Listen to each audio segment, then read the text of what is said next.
Cool, I think we're ready. Hello everyone, my name is Spencer Salazar. My talk today is about searching for gesture and embodiment in live coding. I'm coming from California Institute of the Arts in Valencia, California.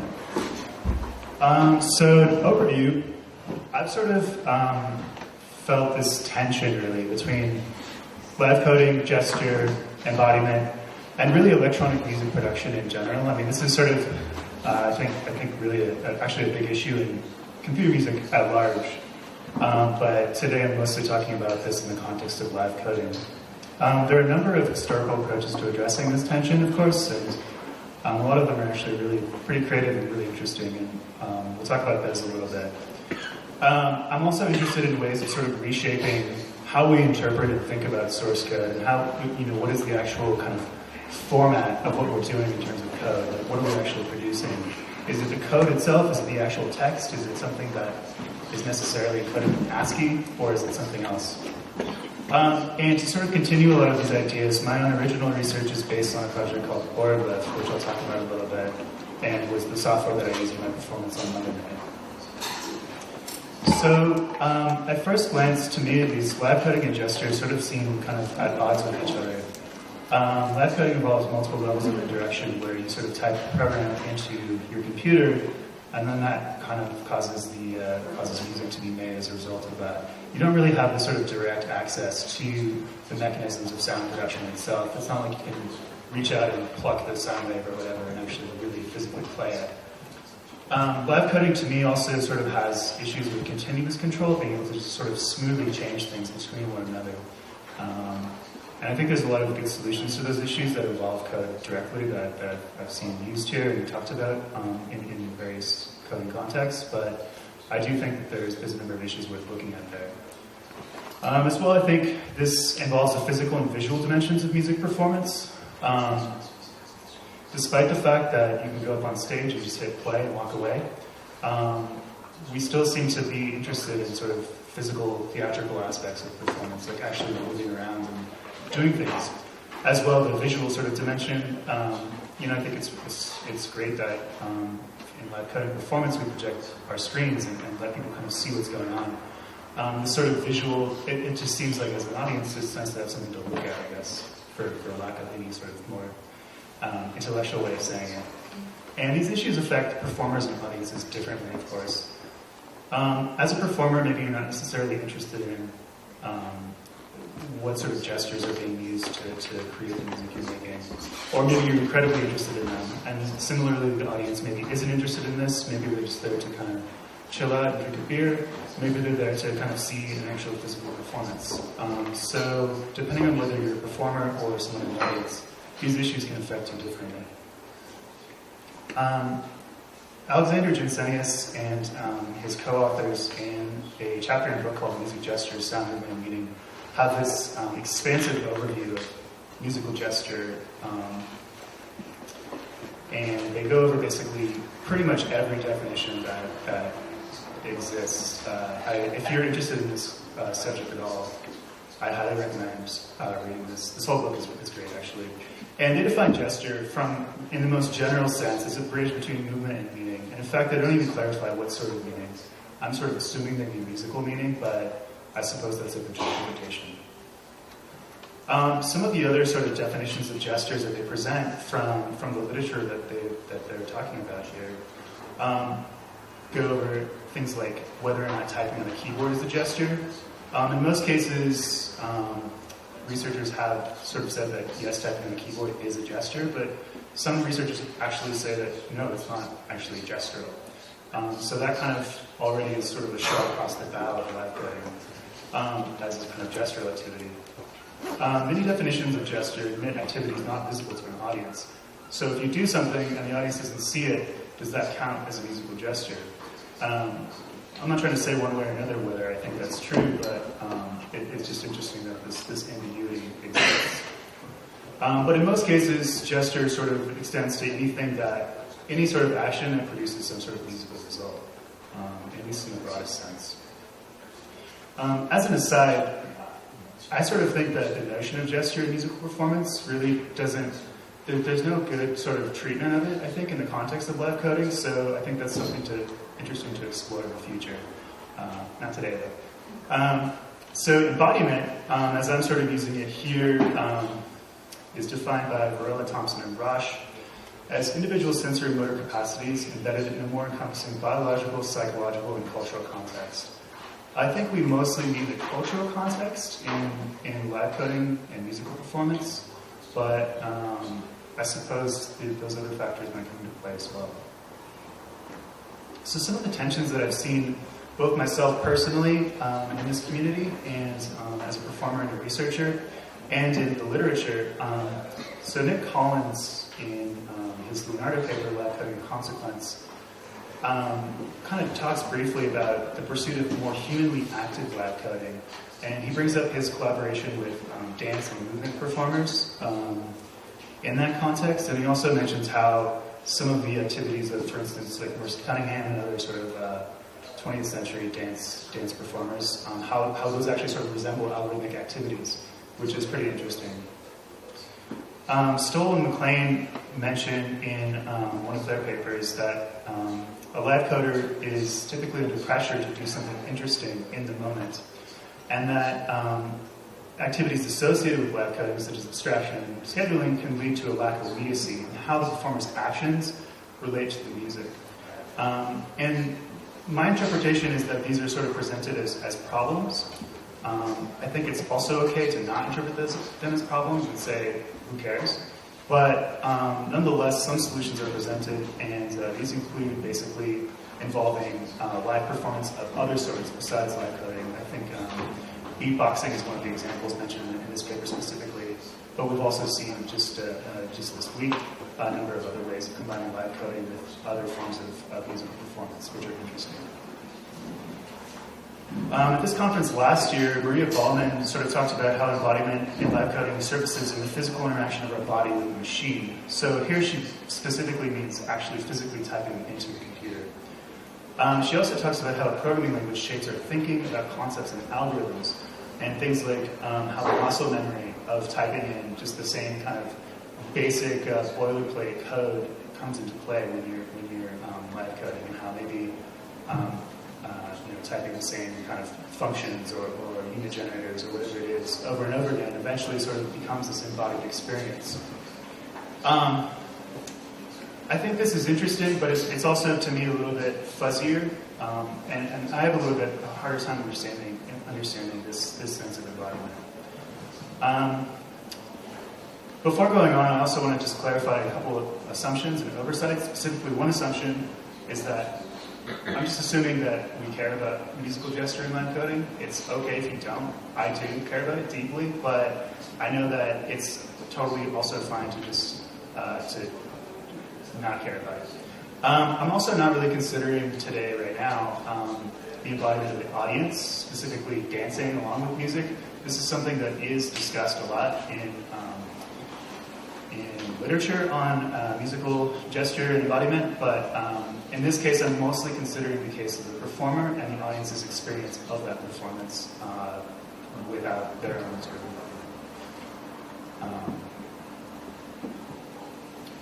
And then one other tension that is worth sort of mentioning is that typing gestures in general, even if you're typing into the computer, it's not typical that the typing that you're doing is linked directly to music. It's linked to basically producing a set of instructions, this algorithm that you send to the computer to do for you. I almost see this as almost kind of like live composition in a way, like you're sort of writing the score for the computer to play, and then the computer goes and plays it for you. And it's a very instantaneous process. But nonetheless, to me, I think this division is meaningful. My argument overall is that the existing mechanisms for imparting gesture and embodiment in live coding are unsatisfactory. At least I've found them to be so. And my proposal to sort of start to think about this is to consider extensions to plaintext as the universal medium of programming code. Now, of course, plaintext, perhaps I'm overstating things by calling plaintext the universal medium for programming code, but I think it's incredibly common for representing code. We'll look at some ways that it's not that, actually, in I think a minute or two. So to sort of motivate this, to pre-motivate this even, there's a bit of a prelude, which is Chuck on the iPad. In 2014, I ported Chuck to the iPad, really just because I thought it'd be cool, and I wanted to see what would happen. And so you see over here on the left, there's a little editor window where you can type Chuck code in, and it looks pretty much like dealing with Chuck on a desktop computer.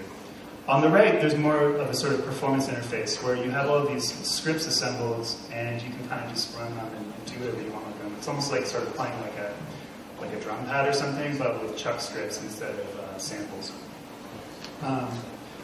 It was a cool project, but to be honest, like I don't like it. You know, I'm okay saying that. Like I don't like typing on a touch screen. Like I think it isn't great.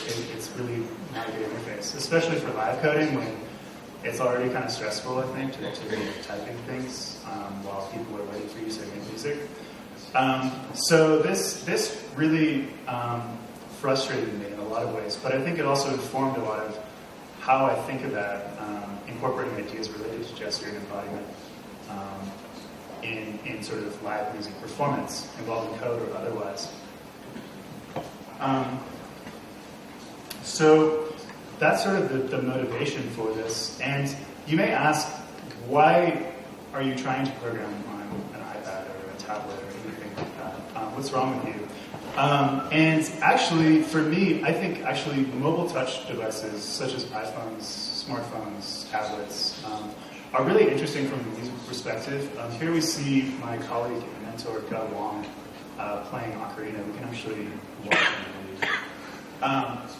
And if you're not familiar with ocarina, it's basically a mobile phone app where you blow into your phone, and as you blow into it, it creates sounds, and you can touch the screen basically to close these sort of virtual holes that create different notes that you play. And it's kind of a cool party trick, but also I think it's it really sort of demonstrates this level of engagement with the body and music performance that is hard to achieve with other sorts of technologies. You couldn't really do this with a laptop. You look pretty goofy. I've tried it before, I know. To me, like, working with mobile touch devices like phones and tablets, it's a really interesting medium for music performance. And in fact, much of my other research, aside from coding, is involved in sorts of things like this. So I was really looking for a way to kind of bring these two worlds together. But as we sort of saw, or at least as I saw, mobile touch devices are really terrible for entering text. It's just not a good way to do things on mobile. Even today, it's actually really annoying when I try to send text messages to people. So we'll get back to this issue of text. I also think there's some sort of fundamental differences between algorithm and gesture that are worth sort of talking about. Algorithmic processes, for me at least, I see them as being constrained by what is basically able to be thought of as an algorithm and what is able to be encoded as an algorithm. And this is a huge space, of course, but if you can't really think of it that way, I think it's hard to really deal with it in code. Gestural processes I see as being constrained by what is readily carried out by your body in the physical world.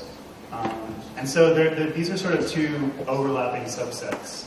If you just want to play a scale in a basic key, then you can do that here. But you can do that in either. But with an algorithmic process, if you can't really think of it as an algorithm, it's harder to do. If there's for instance, for me, I have the hardest time doing exponential fade-outs in algorithms. I can never remember how to do it, but it's a really easy formula if I can just remember it. It's really easy to do with just a slider or a knob or something. Whereas gestural processes, if you want to basically play a bunch of notes in a scale that's divided the octave into 43 different tones, that's going to be a little bit harder to do with some sort of gestural interface, but it's really easy to do with an algorithm. I'm going to skip over this because I'm running a little bit low on time, but going back to text, I see text as being an abstraction that isn't necessarily the most fundamental way of representing code. It kind of starts with what is your intent as a programmer, and then you start working with basically either high-level languages or low-level languages, and there are many of these to work with. These are typically converted to something like an abstract syntax tree or some sort of intermediate representation. And then finally, these are translated into either machine code or virtual machine code. And all of these representations they all sort of represent the same kind of thing that's going on.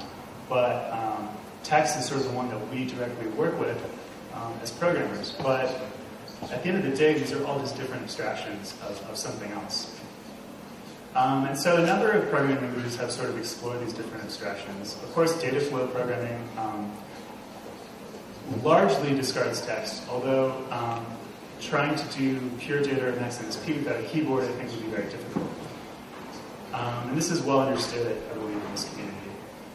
Things like Scratch and Touch Develop are also, I think someone mentioned Scratch the other day. These are sort of systems where basically you code by kind of dragging different graphical things sort of in and out of the screen and combine them together. These sorts of coding interfaces often don't allow for mistakes, and they're also often used by beginners.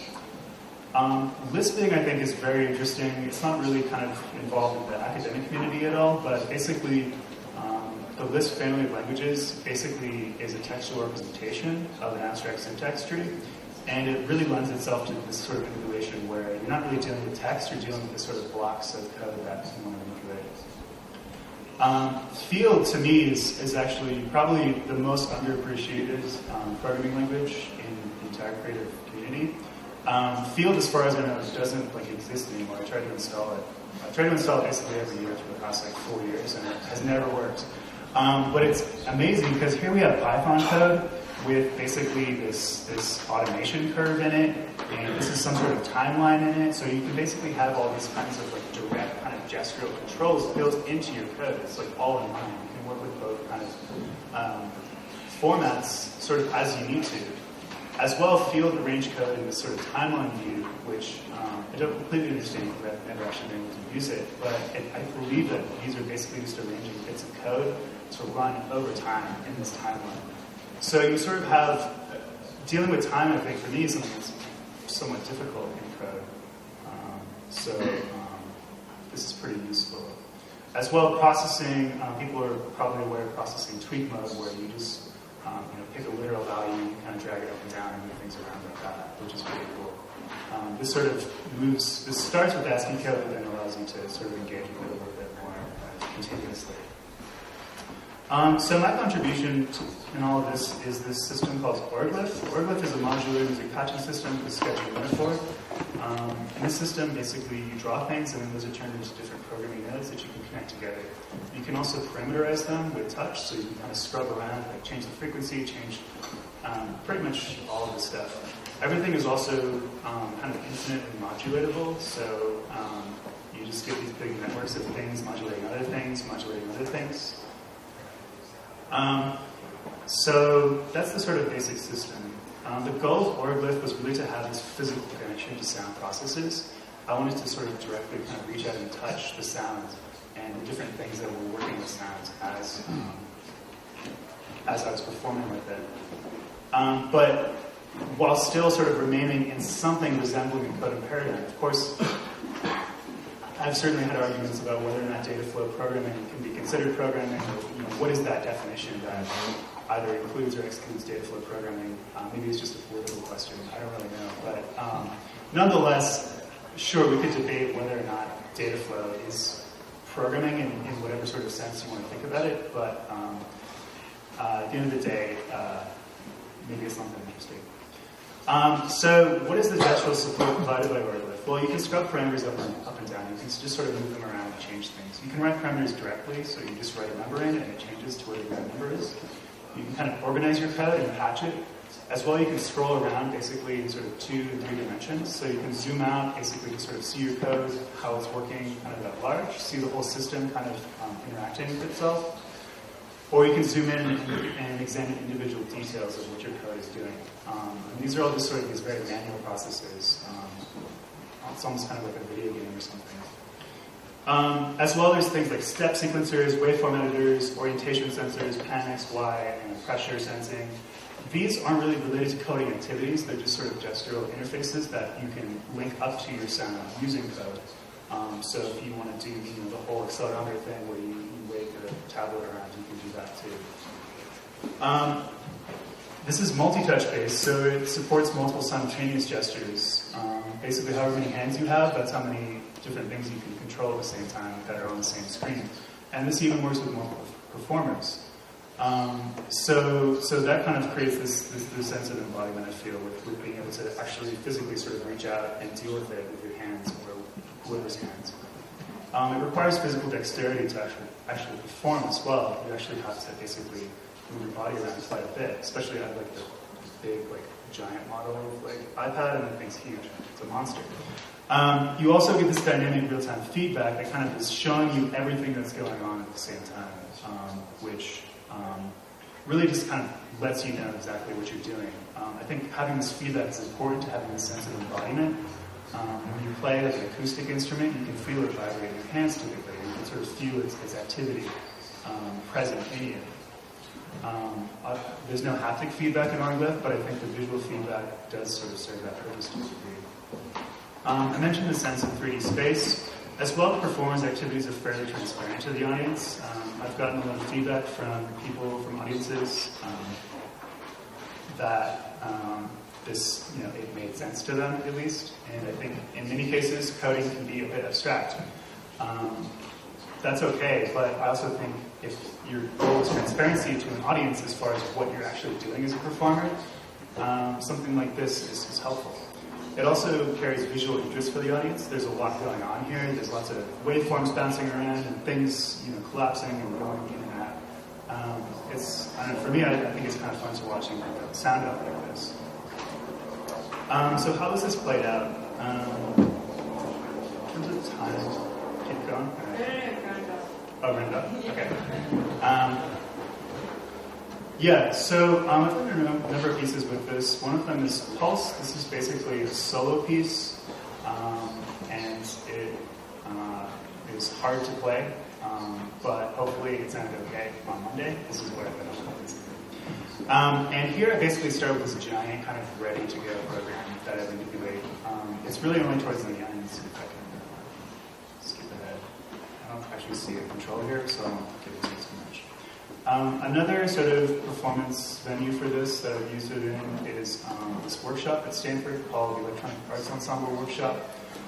This was more based on kind of improvisation with a number of different types of digital performers doing things like Colin Oliveras, like The Witness, things like that. In the improvisational context, I actually found this incredibly difficult to use, so I was really unhappy with how this worked. So, it doesn't always work out the way you think it's going to. We did a piece earlier this fall downtown Los Angeles called The Sonic Ritual for Orglift. This is basically an ensemble piece. Each of the people, the performers wearing black in the front, you see have an iPad, which they're using to live code Orglift with over the duration of the piece. If I can't skip ahead on this thing, I'll just have to take my word for it or imagine it. But about halfway through, everyone in the audience also has an iPad with Orglift on it. And they had instructions for basically how to play it. And they didn't necessarily recode the thing when they picked it up, but in some cases they did actually recode it. But what was also interesting about this was by giving the iPads to kind of everyone in the audience, I feel like you do create this sense of embodiment. Even that's apart from kind of whatever it is you're actually using to do that. So looking forward, I think it's actually essential that we begin to look into live coding beyond the laptop. More and more, I think people's sort of default computing medium will be something that is not a computer. It'll be something like a phone or a tablet, or maybe something else, VR, augmented reality, I'm not sure.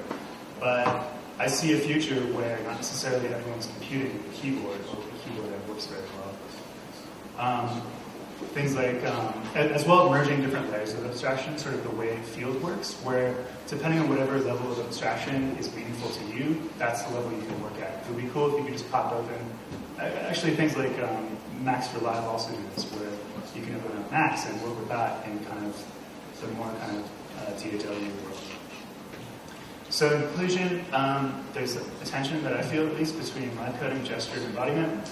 There are many paths for addressing this tension, which I've covered to a degree. My contribution to this is Orglyph, which is sketch-based data flow live coding, and I look forward to maybe other possible ways of addressing this. Thanks.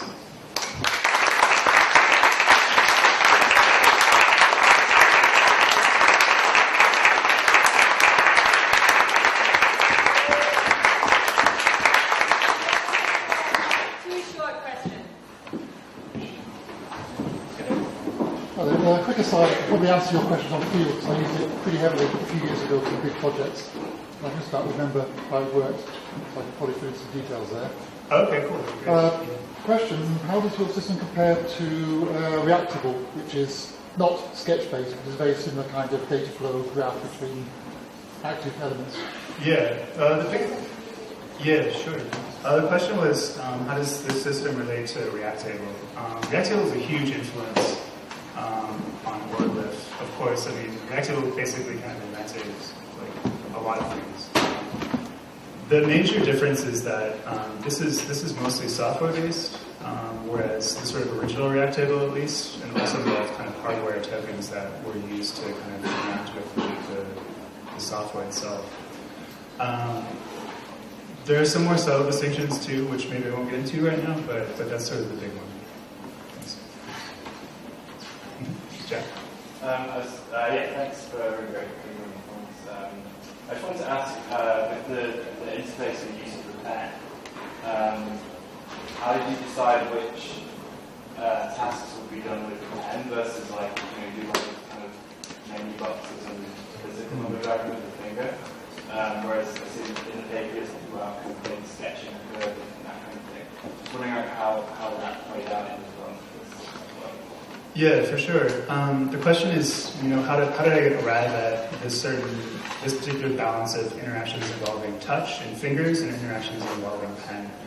And I think for the most part, to be honest, I wasn't really thinking about it that much at the time, but reflecting on it now, I sort of think that there are certain things that are nice to do with sort of this very sort of integral, direct kind of feeling with the medium itself.